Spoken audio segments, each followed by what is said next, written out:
నమస్తే, నేను Vamsi. Welcome to news chips.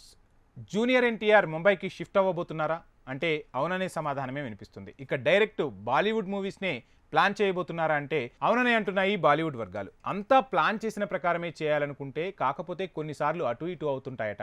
Tarak కెరియర్లోనూ ఇప్పుడు కరెక్ట్గా అలాంటి ఫేజే నడుస్తుంది అంటున్నారు. దేవరా అండ్ వార్ మధ్య ఆయన జాగ్రత్తగా చేసుకున్న ప్లానింగ్ కాస్త అటు ఇటు అయిందని తెలుస్తోంది. ఇప్పుడు తారక్ కంప్లీట్గా నార్త్లోనే ఉంటున్నట్లు అనిపిస్తుంది. ఇంతకీ అది నిజమేనా ఏంటి అనేది మనం ఈ వీడియోలో తెలుసుకుందాం.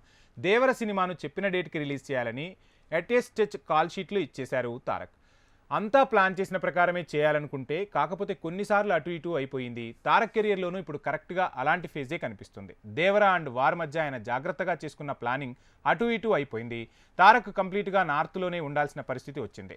దేవర సినిమాను చెప్పిన డేట్కి రిలీజ్ చేయాలని కాల్ షీట్లు ఇచ్చేశారు తారక్. దాంతో ఆయన వార్ 2 పోర్షన్ కాస్త పెండింగ్లో పడింది. ఇప్పుడు ఆ షూట్ చేస్తున్నారు వార్ 2 మేకర్స్. ఓవైపు క్లైమాక్స్ షెడ్యూల్, ఇంకోవైపు తారక్ పోర్షన్ అంటూ బ్యాక్ టు బ్యాక్ చేస్తున్నారు. వార్ 2 కోసం ఆల్రెడీ ముంబైకు చేరుకున్నారు తారక్. ఓవైపు ఆ షూటింగ్ చేస్తూనే మరోవైపు ప్రశాంత్ నీల్ సినిమా డిస్కషన్స్లోనూ పార్టిసిపేట్ చేస్తున్నారట.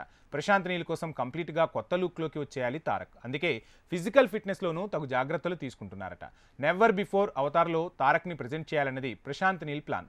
ఎన్టీఆర్ నీల్ సినిమా కంప్లీట్ అయ్యాక తారక్ నార్త్లో డైరెక్ట్ ప్రాజెక్టులు చేస్తారనేది ఆల్రెడీ స్ప్రెడ్ అవుతున్న వార్త. తారక్ కాల్ షీట్ల కోసం పెద్ద పెద్ద ప్రొడక్షన్ హౌజులు కూడా వెయిట్ చేస్తున్నాయనేది నందమూరి సర్కిల్స్లో ఇప్పుడు జోష్ పెంచుతున్న విషయం. సో ఏది ఏమైనా బాలీవుడ్ బాద్షా అవ్వబోతున్నారు. టాలీవుడ్లో బాద్షా సినిమాతో నిజంగా బాలీవుడ్కి వెళ్ళిపోయిన తర్వాత బాలీవుడ్లో తారక్ తన నటనతో అక్కడ బాద్షాగా వెలగాలని మనమందరము కోరుకుందాం. ఇది ఇవాల్టి news chips. Please subscribe HM TV.